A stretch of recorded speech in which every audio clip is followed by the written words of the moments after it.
DOI Investment Assistance Services, Department of Trade and Industry, Philippines, Mr. Ayhan Zetinoglu, Vice President TOB, Mr. Brian O. Gallagher, Deputy CEO, Australia Chamber of Commerce, Northern Territory. Ladies and gentlemen, a warm welcome to the session on Discovery Business Opportunities through CACCI, the Asia-Pacific home to the world's largest and fastest developing economy, spearheading growth in trade, investment, new technologies, innovation, reforms have combined population of 3 billion, 40% of the world population, a combined GDP of 15 trillion, and a combined trade of estimated 8 trillion. Recent economic trends in Asia and Asia led optimism to perception that region will maintain its preponderant influence on the engine of the global economy in future also. In this regard, I would like to request Mr. Arden Delvich, Vice President, Moscow CCI, to make his remark on this issue.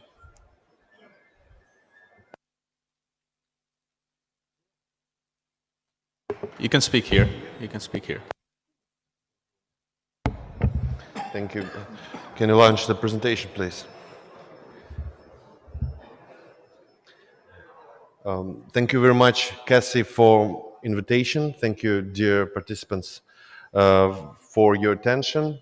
Greetings from Moscow, from Moscow Chamber of Commerce and Industry, and from Chamber of Commerce and Industry of Russian Federation. Slides, please. I think this conference is really great. Sorry? Yes.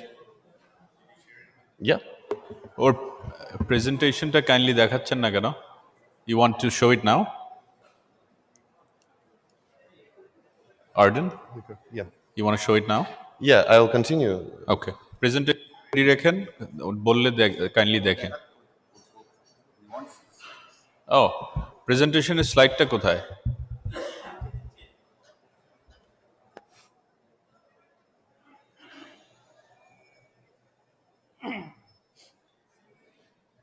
And can I ask you for a clicker, please? Clicker কোথায়?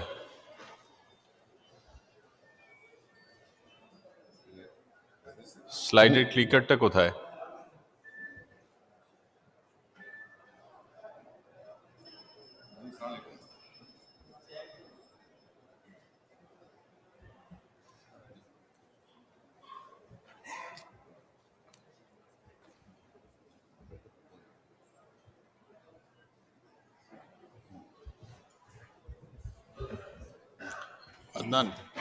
আদনান অন্য কোনো presentation যদি থাকে ওটা ready রেখো please mister Adnan Discover CAS. Yes, thank you. Launch. Full screen, please. Yeah. Yes. Once again, thank you very much for waiting for the presentation. Now I'm happy to talk about business opportunities. Business opportunities through CACCI, and what do we see? What do we know about CACCI? It unites chambers from 27 countries and cuts across national boundaries to link businessmen. More than that, CACCI is an effective window to the whole global ecosystem of chambers, which unites more than 45 million businesses around the world. These businesses are chamber members. They can be very useful to each other. They sell something and buy something every day. So all businesses united by chambers are a great platform and great ecosystem. And together we can say that chambers are global, very powerful global business platform. And there was an idea. If chamber members all over the world can be so useful to each other, then this global business-to-business market should be operated by chambers of commerce and industry to give their members special services and platform to interact with each other. And now we have this platform. Now we had business market. It is chamber-based international business-to-business platform, which is already operated by chambers. This is an online platform which is based on chambers. It was created by chambers and for chamber members. Basing on international system of chambers, it helps businesses to work without borders all over the world. The basic element in this platform is business proposal. This is the offer to sell something, to buy something, or exchange. As you know, many chambers publish business proposals from their chamber members on their websites, just like on bulletin boards. And now the idea is to unite all these bulletin boards from chamber websites to one chamber-based marketplace.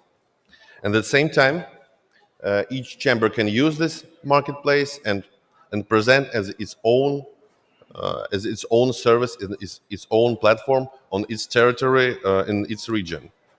Today, the platform, which was created 1.5 years ago, it unites more than 50 chambers around the world. It was presented on the World Chamber Congress this year. There are more than 1,000 approved businesses which were approved manually, and they work on this platform right now.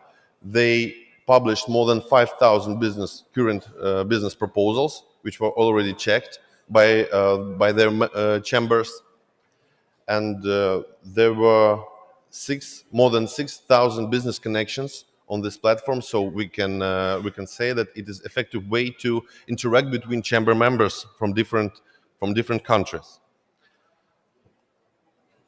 The core of the entire system is the catalog of business proposals. It is divided into categories: goods for business, services, investment projects, experts, and many other catalog parts. In other words, this is an online exhibition where everyone can tell what they do and what they can offer to others. Every business proposal page on the chamber-based platform has its description, price, company info, reviews, documents verified by chambers, presentations, photos, and videos. And if you're interested in published proposal or offer, you can apply or ask a question, which will be immediately sent to the company by email. Also, platform provides digital contracts. It is very convenient. No need to send printed documents anymore. This service is based on digital signatures, which are officially implemented in some countries. We also propose to discuss that chambers of CACCI can develop its own international digital signatures that will work international between members of different chambers. If the catalog of proposals doesn't contain what you were looking for, you can request your own commercial tender. Describing your issue, you announce a competition among other participants of the platform, and the winner who offered the best conditions becomes your supplier. Another way to use business market is industrial cooperation. Chambers can provide the exchange process of spare resources between companies. Any chamber member can say, I do not have my own resources to fulfill my contract. Then other companies can offer him to rent their resources, which were currently not involved anyway. Resources are production facilities, specialists, areas, equipment, transport, and so on. Such intercompany optimization helps to use resources very efficiently on a global scale. The business market has a lot of interesting features, but the most important is localization. As I told, there are more than 50 chambers which use business market right now, and their members use it. And in every country, in every city, the business market is branded for the local chamber, so they use it at its own service. So we have a special proposal for CACCI members. We want to join the platform members of every chambers from CACCI. It's absolutely for free to join. So we want our chamber members to interact to each other, to publish their business proposals, business opportunities, and to trade more without borders. Yeah. Thank you very much. Thank you very, thank you very much. So this is a platform for all the chambers to be part of, and it's easy a plug and play platform. Yes, this platform is for chamber members and their partners, so everyone can send requests to each chamber, this local chamber, and ask to publish the business proposal to this platform, and everyone around the world can see it and apply. Thank you for your informative presentation. I'd request Mr. Attorney Bobby Fondevilla, Director, DTI BOI Investment Assistance Services, Department of Trade and Industry, Republic of Philippines, to make his remark. Good morning, everyone. For my presentation, I'd like to, I think that's okay. Okay, you can place it there.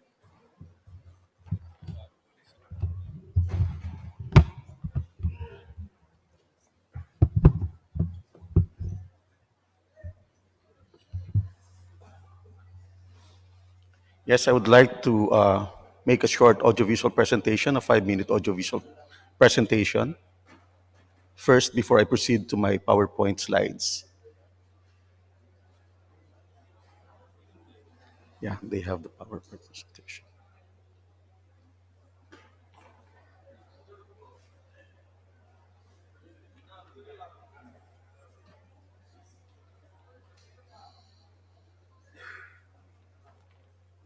Who's gonna play?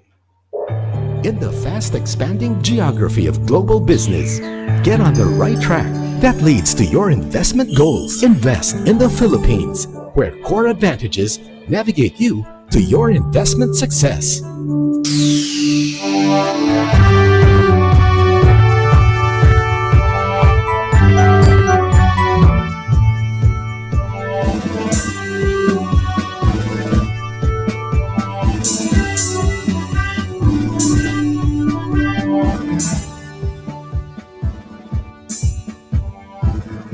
Here's where your investment will be handled by the experienced hands of the Philippines Board of Investments.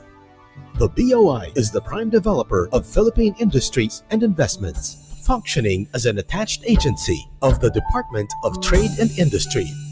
It is the lead government agency in charge of developing and implementing policies, programs, and projects that enable local industries and sectors to be more competitive. As the country's foremost promotions agency, the BOI promotes the most ideal business opportunities to both local and foreign investors.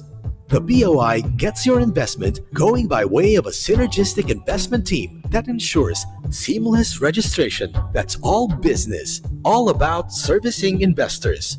That's our best guarantee of your investment growth and assured protection.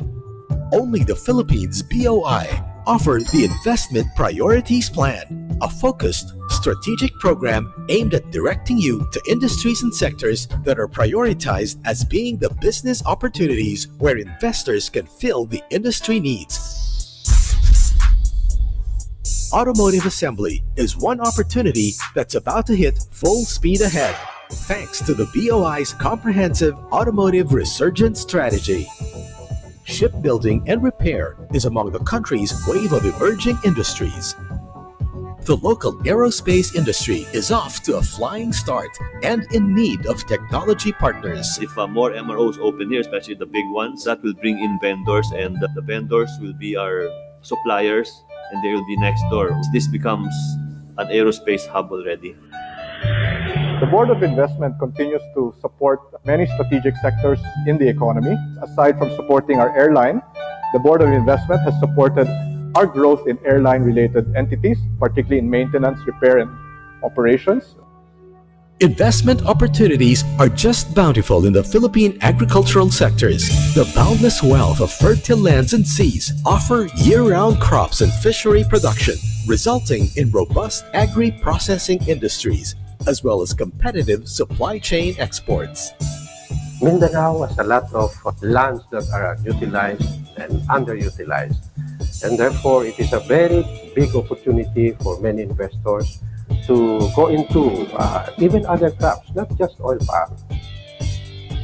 It's now in full swing. The Philippines' unprecedented Build program is a massive infrastructure undertaking that opens tremendous opportunities for investor partnerships in building roads, bridges, airports and seaports, flood management, water resources, energy communications, waste management, among others. We believe that there is plenty of space to grow for industries such as heavy industries, construction, not just for the high end, but especially for the low end market. There is a housing shortage in the Philippines, and that cannot be sustained or that cannot be met by the local players alone. We have an open economy market, and that is easier for businesses to come in because we have less restrictions. We have policies that attract investors to come in. Building opportunities for industries, building opportunities for investors.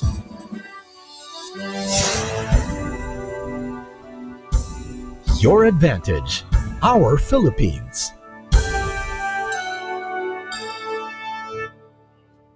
Thank you very much. In 2018, the Philippines Board of Investment has investment approvals amounting to 915 billion pesos, which is 48% higher than the one recorded in 2017, which is only 617 billion pesos. For 2019, the Philippines Board of Investment targeted 1 trillion investment approvals. And in the first 10 months of this year, we have already breached that 1 trillion pesos investment approval, as we have recorded 1.040 investments approval at, by end of 2019 October. This is the highest ever in the history of the agency's 52 years in existence. I would say that the Philippine economy is very resilient amid internal and external shocks. Why do I say so? The Philippines' performance from 2010 to 2018 says it all.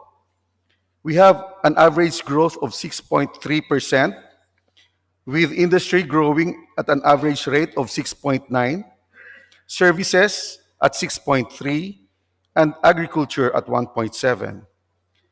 This is, of course, supported by steady growth in exports, both in merchandise as well as export in services. We have also a very robust domestic financial sector, coupled with a very good credit growth.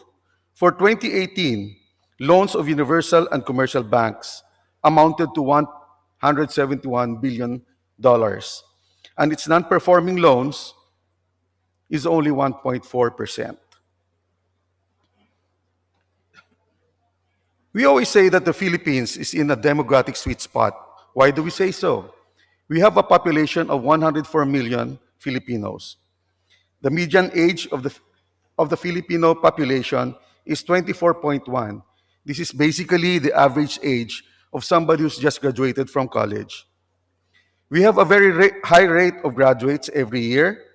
For 2017 to 2018 school year, we were able to produce 708,000 graduates from across a wide range of disciplines, from architecture, agriculture, education, engineering, IT services, mathematics, maritime, medicine and health-related courses, sciences.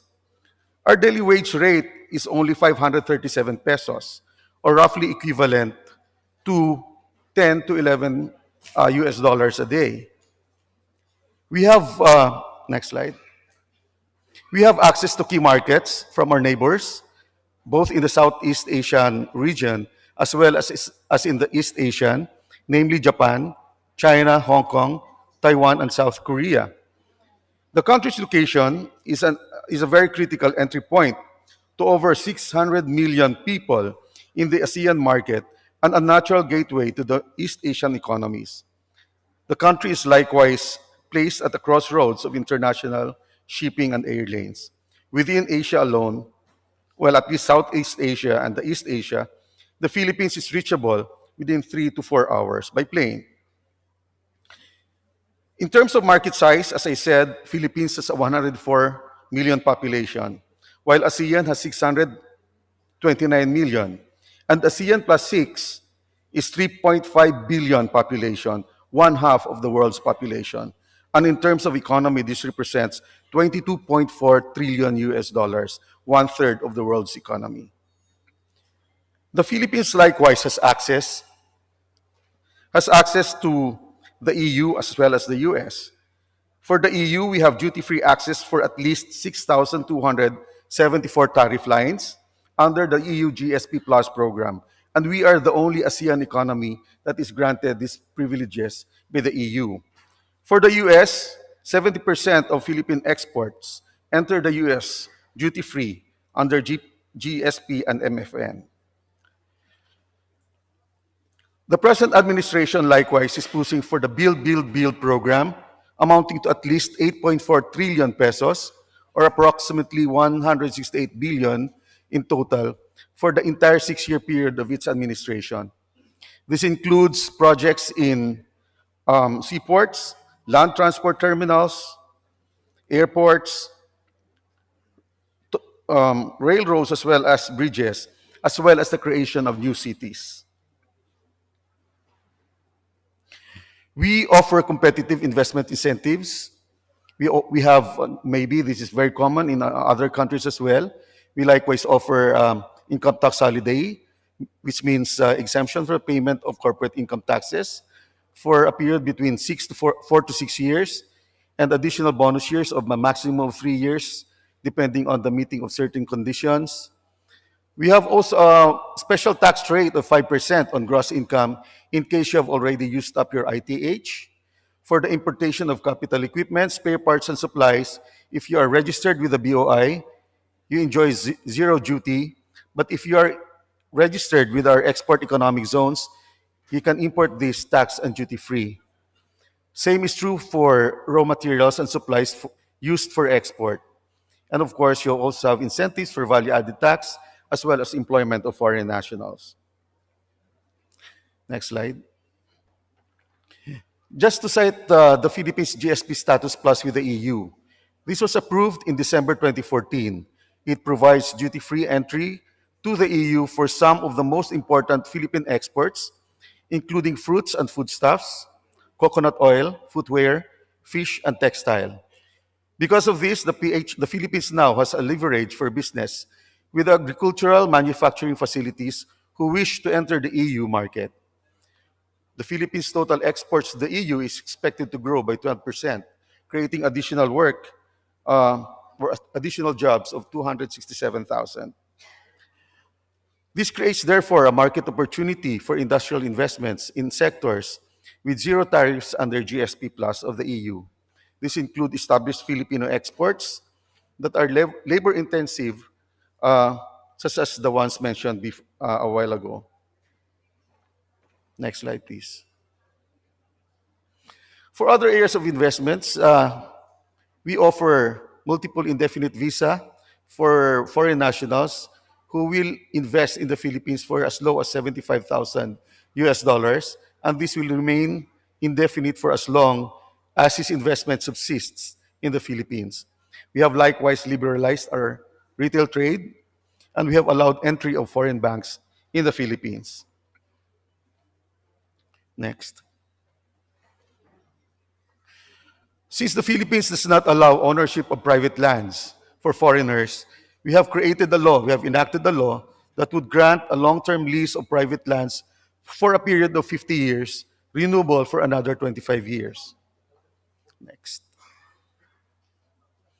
One of the most important reforms that we have implemented just very recently is the enactment of the Ease of Doing Business Act, enacted in 2018, just last year, which promotes transparency and simplified requirements and procedures to reduce red tape and expedite business and non-business related transactions in the government. Here in this law, all government institutions were required to submit to the Anti-Red Tape Authority all their transactions, business-related or non-business-related, and they have to classify it as simple, complex, or highly technical. So all simple transactions should be finished or evaluated within 3 days. For complex transactions, this should be completed within 7 days, and for highly technical, only for a period of 20 days. Likewise, the law required that for every document, only 3 signatories should appear therein, otherwise it's violation of the law. There is also a zero contact policy, which means that once an application is filed, there should be no more contact between the applicant and the office or the official in that particular office. Of course, except only in cases where certain clarifications have to be made. And the penalty that is prescribed in the law, two-strike policy. First violation would mean suspension for that government official for 6 months. Second offense would already mean dismissal from service with forfeiture of all retirement benefits. Despite this law, we in the BOI has further strengthened our investment assistance and facilitation services. You know why? Despite the presence of this law. Because not the businessman would surely not simply file a case against a certain government office. For this office, they will continue to transact with for as long as their business is in our country. So ours is a soft approach. We have established a network of 37 government offices. We have asked them to appoint focal persons so that whenever investors or businessmen come to our office with certain problems and concerns, we will just contact the focal person in that particular office and we will be able to solve the problem without these businessmen going to the anti-red tape authority and file cases against them. We have so many more reforms that are taking place, but these are in the form of proposed laws, and maybe in the near future this will contribute further to the contribution of in the promotion rather of ease of doing business in the Philippines. Just to cite an example, in 2018, the World Bank ranking for the Philippines in the ease of doing business is 123. In the latest ranking that they released, the Philippines has jumped to number 95. And I can only say that part of it is because of our efforts to continue improving the ease of doing business in the Philippines. Why do we continue improving the ease of doing business in the Philippines? Because of this quotation. If you don't delight your customers, your competitors will. Thank you.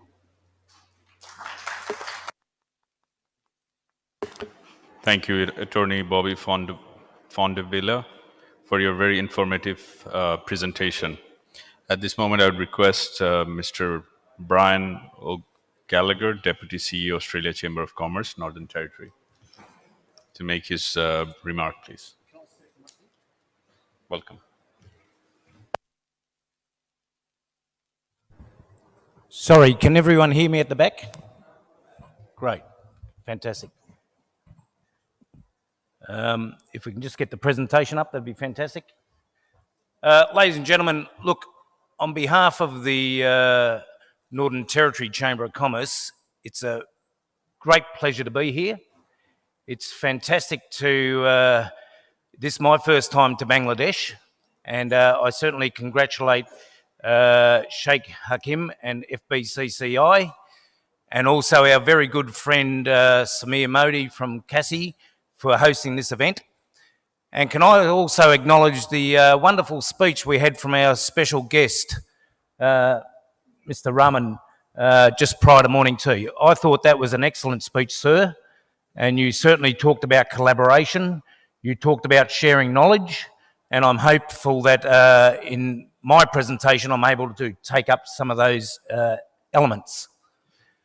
When I was asked to speak today, CACCI wanted to bring some case examples of practical examples of how we have sort of engaged in the region, doing some practical things for our businesses and also engage with the wider region.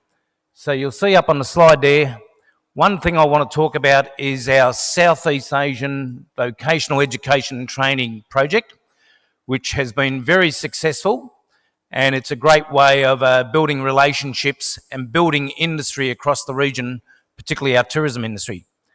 The second project I want to talk about is an initiative that we commenced back in 2016, which is the Regional Australia-Asia Chambers Forum. And I was very pleased that Mr. Modi was able to come to the second one in Darwin in May this year. And I'm also announcing, and I'm very conscious of Attorney Bobby there, he may not know, but the governor of Negros Occidental, the province in the Philippines, has agreed to host that forum in Bacolod, the capital city of his province, next November, and we certainly encourage everyone here to save that date. So, very quickly, as I said, I'm from the Northern Territory of Australia. Many of you may not know where that is, and I'll certainly go through that. I want to talk about the tourism and hospitality demands of our Southeast Asian region and the greater region. I want to talk about a win-win solution that helps address some of the key issues there, particularly the provision of human capital and skills. I'll go through some of that, and then I'll just, once again, just touch on the Regional Chambers Forum. So you can see from the slide, there's the Northern Territory of Australia. It's that middle bit going north. It's very close to Indonesia. To go to Bali takes about just over or under 2.5 hours. We're also only about a 4-hour flight to Singapore. If we're in Darwin, our capital city, it takes 4 hours to fly to Sydney. So we're just as close to Singapore as we are to Singapore. Interesting though, and you see that last figure, we only have a population of 250,000 people. Now Bangladesh has 165 million people. Well, we'll talk a little bit more about that later. If you know about Australia, most of the population is down on the east coast and down in the south. The northern part of Australia is the underdeveloped part of Australia. But that's where the new potential is. And that northern part of Australia is the closest part to Asia. And of course, if you go north, you get into that dynamic Asian region with probably the fastest growing population in the world, one of the most sizable populations. If you go south, you probably run into about 50, 100 million penguins down in Antarctica. And to the side, you might run into a couple of million Kiwis, but we won't talk about them just yet. As I said, there are more people living in that circle just north of the Northern Territory than elsewhere in the world. That is the growth engine of the world. And I think Samir Modi talked about letting Asia roar. Well, this shows you where Asia can roar. So when I talked about the Northern Territory, in terms of land mass, it's 18% of the Australian continent. As you see there, it's be about 1/6 the size of China. So this is just one province or one state. It's 3.5 times the size of Japan. And we do have major relationships with Japan in terms of the provision of energy. It's almost half the size of India. And I did a rough calculation, and it's about 9 times the size of Bangladesh. Having said that, we only have 250,000 people.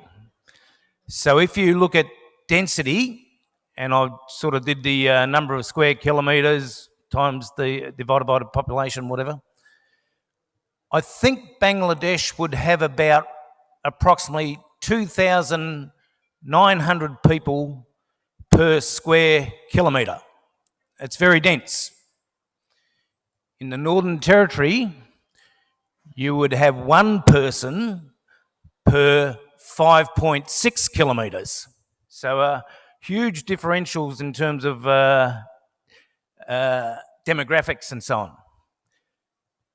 But the Northern Territory is resource rich. We currently supply over 10% of the natural gas to Japan. We now have onshore gas developments coming forward and more offshore gas developments. Potentially that could grow to 30% of Japan's LNG imports over the next 10 years. We also have major mining resource industry. So we've certainly got world-class lead zinc mines. We certainly have gold mines. We have a whole range of alumina. We're very resource rich. We have a growing agricultural industry. We are the largest live cattle exporters out of Australia. Now, that predominantly goes to Indonesia and to Vietnam. But you can understand we have a lot of land, and we are developing new agricultural industries, including potentially cotton. And I've just been talking to a couple of cotton importers from here. And just on that note, I'd just like to say that when you come to these conferences, it's really good to have speeches and so on. But the main thing is the business-to-business dealings. So you need to get around and talk to other people because you never know what those opportunities are. Now, I've got two of my colleagues here, and I'd like to introduce them.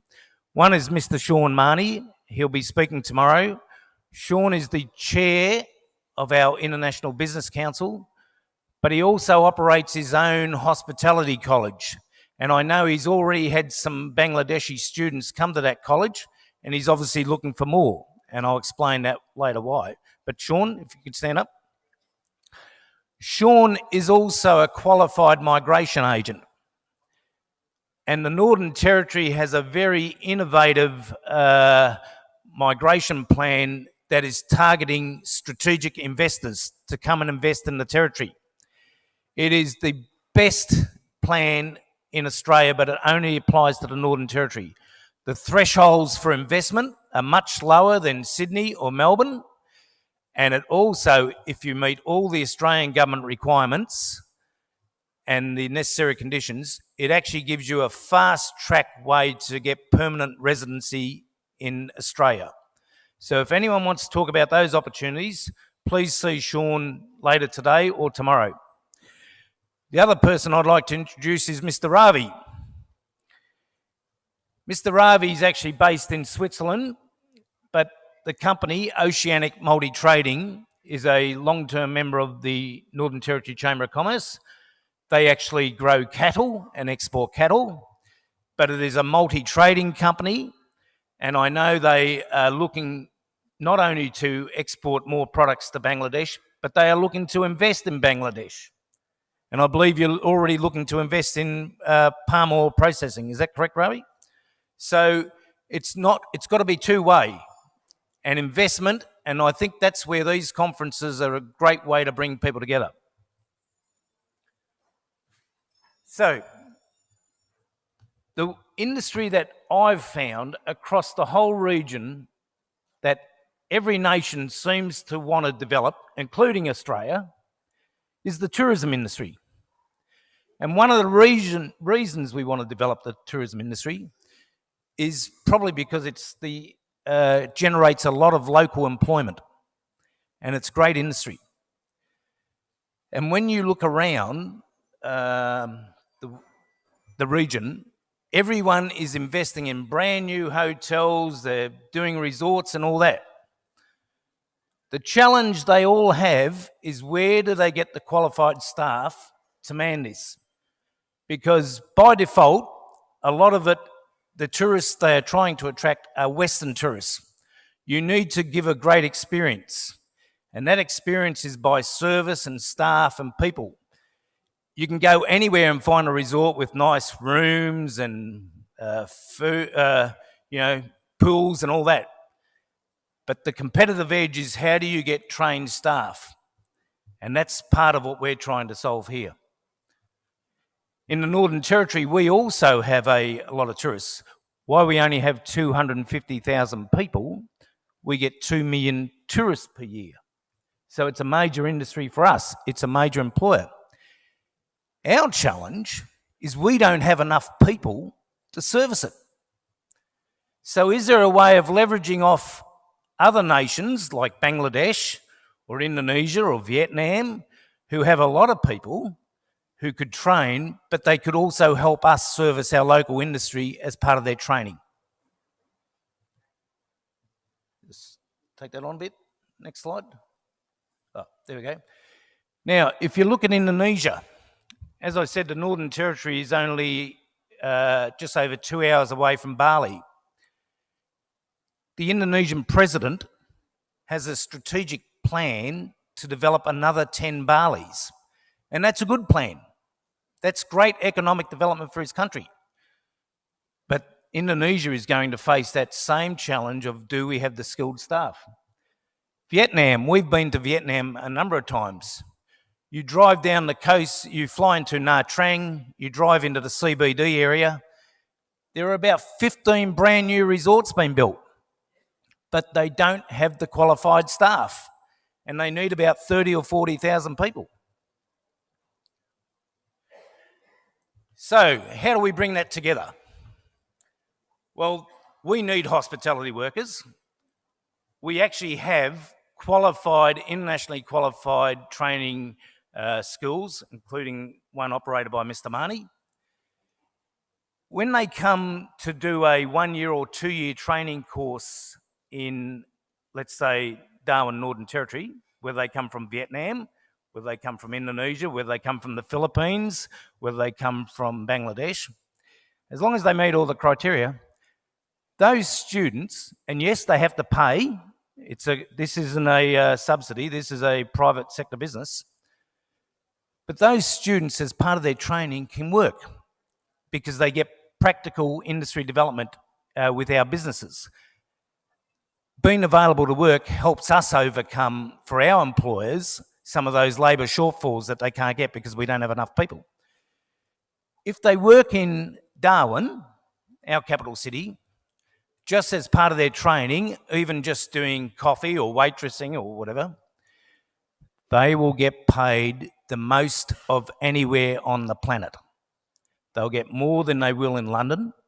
They'll get more than they will in Sydney, more than they will in New York, definitely more than they'll get in Jakarta or Manila or Ho Chi Minh City.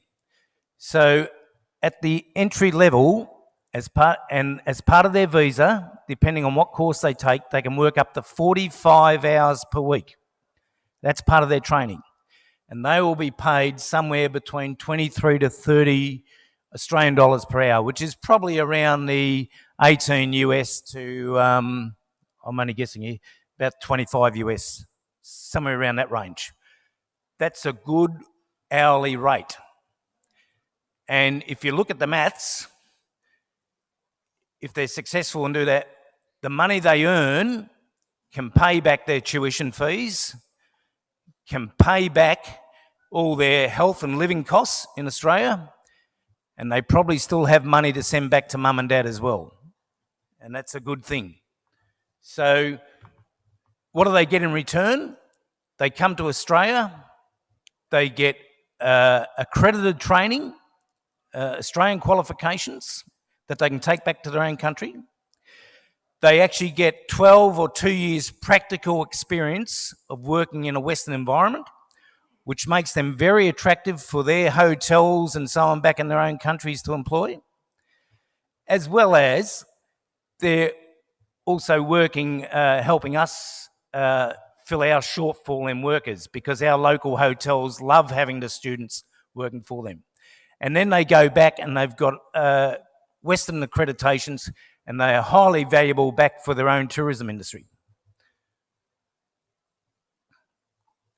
So here's an example, and there's my good friend Mr. Marnie, the students up in Ho Chi Minh, and they have a fantastic time. And these are students coming from all around the world. They have an enjoyable time, but they learn a really important trade and skill.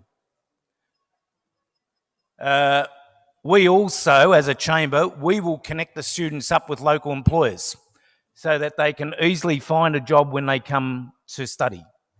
That's a practical thing that chambers of commerce can do. Collaboration is the key. We've certainly signed agreements with Vietnam. We had an MOU signed by the Deputy Prime Minister there. We certainly work with our fellow chambers in Vietnam, in Indonesia, in the Philippines, and so on. And one other thing, and this also comes back to the province of Negros Occidental in the Philippines, is that province and their government, because they need to train their students up, have developed an innovative financing plan for their students to come down and study. It's basically a low-cost loan provided by the government to their student, but the students pay the government back. And I'm sure Sean can elaborate on that either one-on-one or tomorrow if you come to his presentation. So there are creative ways of making things happen, because we all want to grow our tourism industry. We all want to get people employed. And this is one practical measure of how we can do it. The Regional Australia Asia Chambers Forum, as I said, this is we held the second one back in May. We held the first one back in April 2016. Our original plan was the second one was going to be held in Malaysia, but there was an election, and the election confused everyone in some ways, so we had to sort of hold it again. But I'm very pleased to say that the Philippine province of Negros Occidental is keen to host the next one, and they have selected 26 to 27 November 2020. It, again, is about connecting people in the region. When we've had people there, we've had about representatives from about 13 countries from across the region. And once again, we focus very much on business-to-business matchmaking, because I think that's the key part of what we can help people with. That bottom slide on the left, that's the former governor of Negros Occidental, and he was very keen on this program. And of course, Samir Modi, he was our guest speaker at our one in May this year. But importantly, Samir, like I would encourage everyone else here, he's gone out and bought local products, souvenirs, crocodile whips, hats. I would encourage everyone here to think about looking around Bangladesh and take something back for your family or your spouse, buy local, and that's the way you actually contribute to the economy. So I'd certainly encourage everyone to do that. Finally, thank you very much, and all the best.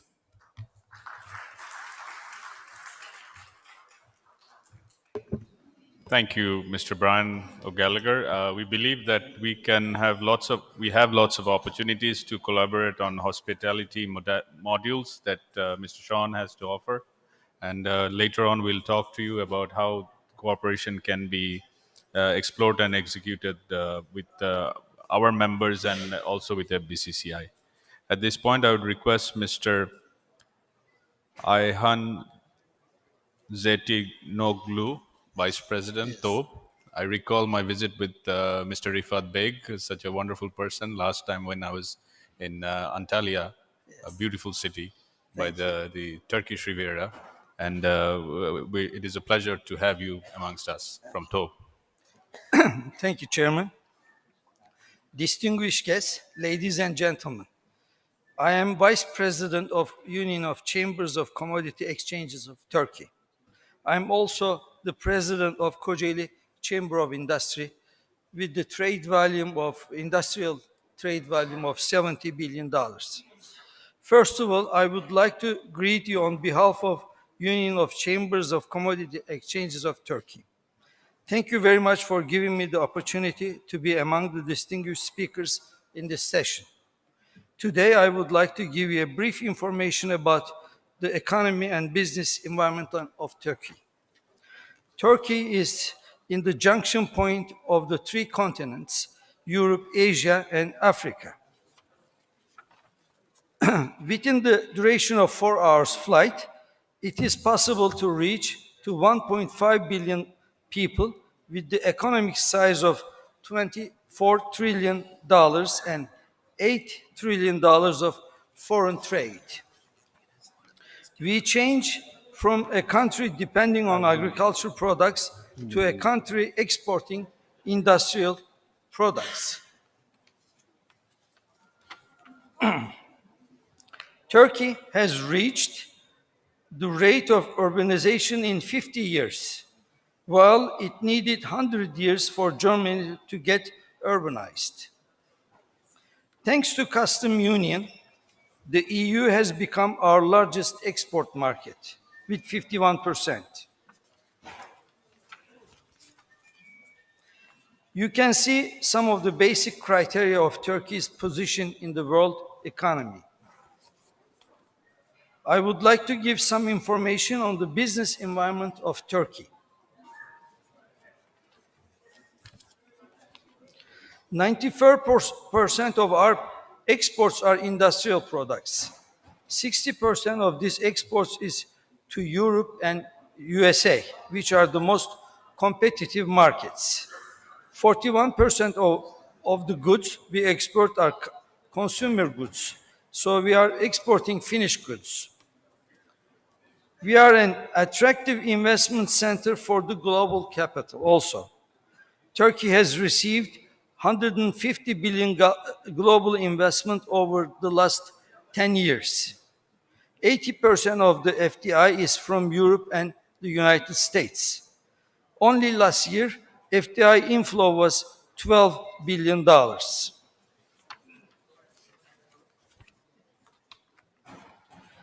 On the other hand, as Turkey, we have a large number of trade agreements in order to benefit from the global trade. We are in custom union with EU. We can sell industrial goods to Europe duty-free. We also have FTAs with many countries. Regarding agriculture, we are the seventh largest producer country in the world. We have 150 billion of agricultural production. We export 1,781 kinds of agricultural products to 190 countries. The export volume of agricultural products has reached to $17 billion. Turkey is the 15th largest manufacturer in the world and 5th largest in Europe. Turkey is the largest manufacturer of light commercial vehicles in Europe. Global automotive companies made $12 billion investment in Turkey between the years 2000 and 2018. Currently, 13 different auto companies are operating in Turkey. Their production has reached from 300,000 in 2000 to 1.4 million in 2018.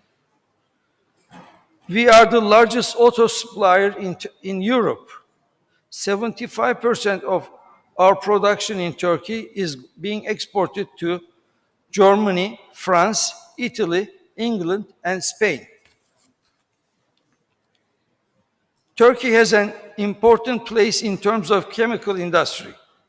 Turkey produces 3% of world's plastic production. Turkey is the seventh largest plastic manufacturer in the world and the fifth largest paint manufacturer in Europe, world's second largest petrochemical importer after China. According to the list of the world's top 250 international contractors, Turkey is in the second place for the number of contracting companies building major projects across the world. Currently, total of 46 Turkish companies took place in the list.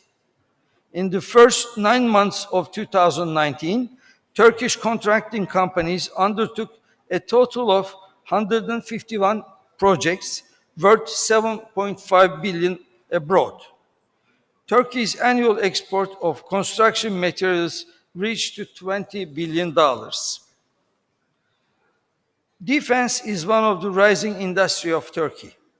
We can see this from both export level and Turkey's dependency on imports. When we compare the figures of 2008 and 2018, we can see that Turkey has increased its imports almost 3 times exports, from $0.6 billion US dollars to $1.7 billion dollars. Turkey at the same time has decreased its dependency to the import of defense industrial products. Our situation in other industrial sectors is as follows. We are the second biggest supplier of textile and apparel in Europe. Third in Europe in the production of chemical products.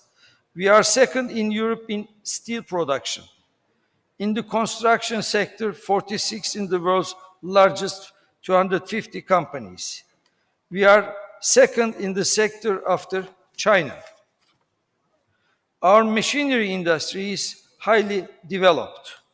In 2018, machinery exports rose from 14 billion. It was 6 billion 10 years ago. We export machinery to more than 200 countries.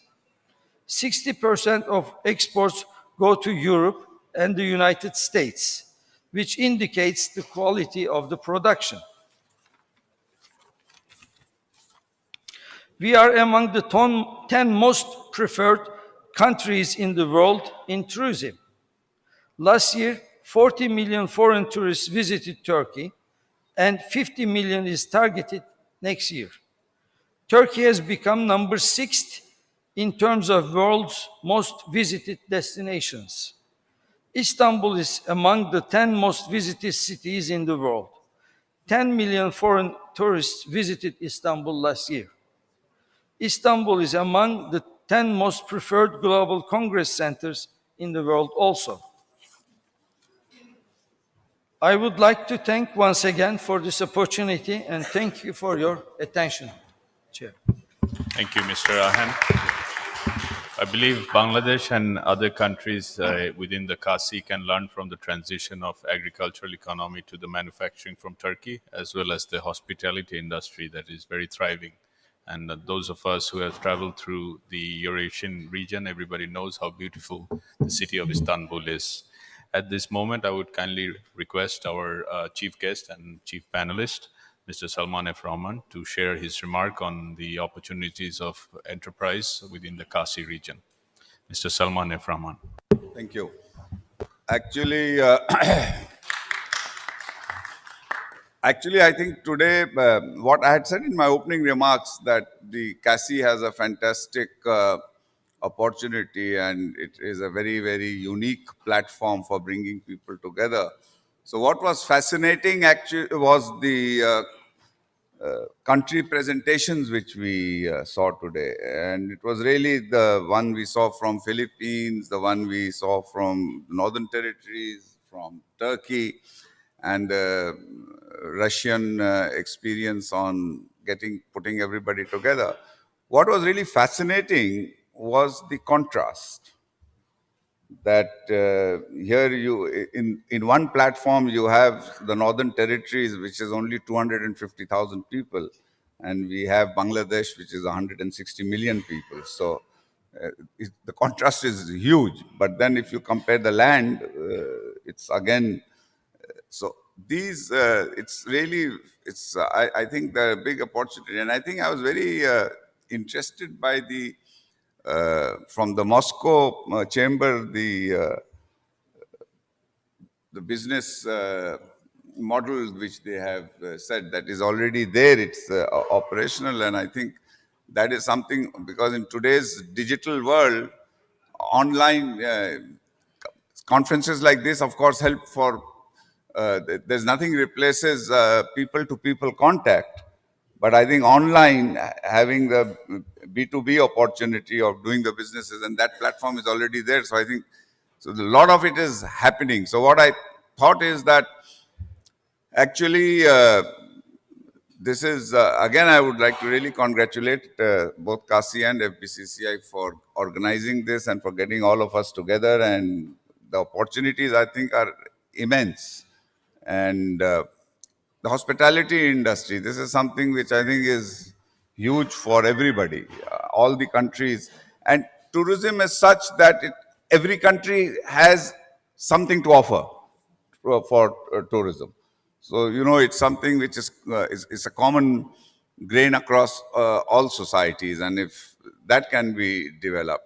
So, I really am very, very happy that this is, that you all, and actually, in this panel, you have given opportunity to only 4 countries and 5 countries to give their country presentations. But if you had given opportunity to all the 27 country member countries of CACCI to give presentations on each country, you would find the diversity, the contrast, the opportunity. It would be huge. It would be much more. Already, only with these brief presentations which we have seen, already you can see how much opportunity there is for cooperation and for uh, people working together. So I think I will just again repeat what I said in the morning, that you should expand on this, and CACCI is a unique platform, and actually the leadership of CACCI, I would urge them to uh, really take full advantage of the opportunity which this platform presents. So I think with these words, my remarks for the moment, I'll end. Thank you. Thank you, Mr. Advisor. And you have rightly said that these are because of the time shortage. We had only the possible to have 4 of our colleagues here, but within the networking session, we believe that the other members that are present, other delegates, they will share their experience, and there are delegates from Bangladesh as well who would be happy to learn about the opportunities and modalities of cooperation. With this note, I would thank all the panelists, and we would bring this session to a close. I would request the panelist plaques and the chief guest plaques to be brought up to the stage. Um, Thank you very much, all the panelists, distinguished panelists, for being here and sharing your experience. We look forward to being engaged, and hopefully we will draw up a roadmap to cooperate in the days to come. Thank you very much. Yes, yes. Thank you, Mr. Chairman. No, no, no, no, no, no, no, no, no. Sir, sequence অনুযায়ী দেন। Sequence অনুযায়ী দেন। Salvi.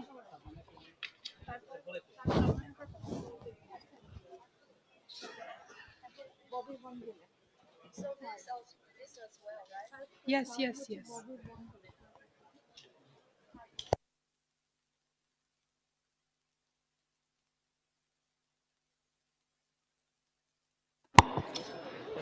A big thank you to all our country presenters for their interesting and informative presentations. To show our gratitude to the country presenters, we would now like to request the session chairman, Mr. Sheikh Fazle Fahim, to present the certificate of appreciation to all the country presenters. Ladies and gentlemen, the president of FBCCI will be presenting the crest of appreciation to Mr. Salman Fazlur Rahman MP.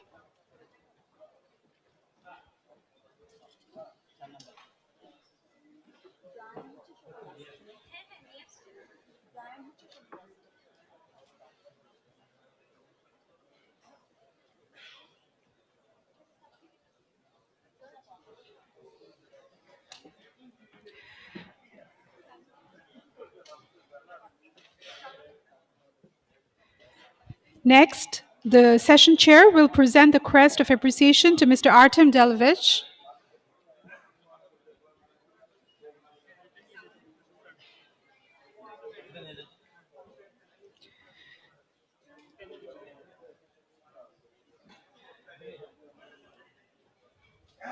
Next, the session chair will present the crest of appreciation to Mr. Bobby von Villa.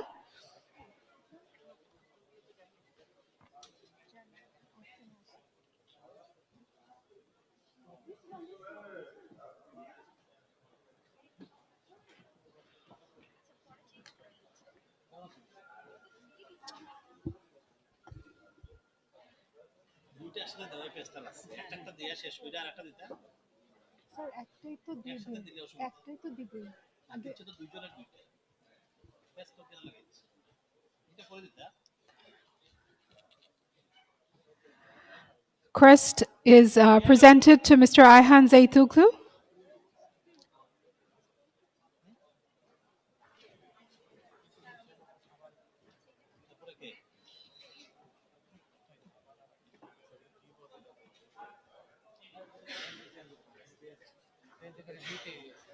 The chief panelist is presenting the token of appreciation to Mr. Bobby Fonvilla.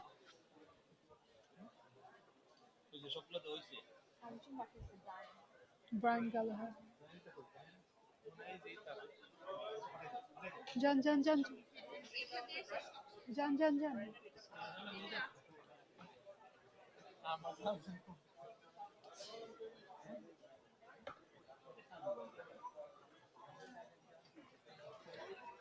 Last but not the least, the chief panelist is presenting the token of, the session chair is presenting the token of appreciation to Mr. Brian Gallagher.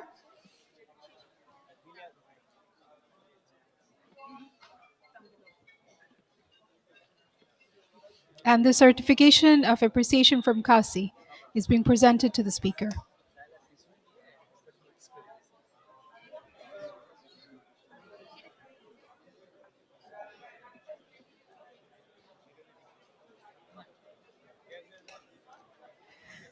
Thank you, ladies and gentlemen. That concludes the session of Discover Business Opportunities through CACCI. We'd now like to invite everyone for lunch. The lunch venue is in the ballroom, next, adjacent to this hall. Only the registered participants will be invited for the lunch. We wish to remind all the delegates that plenary session 1 will begin at 1:45 p.m. Ladies and gentlemen, we'd like to remind all the delegates that plenary session 1 will begin at 1:45 p.m.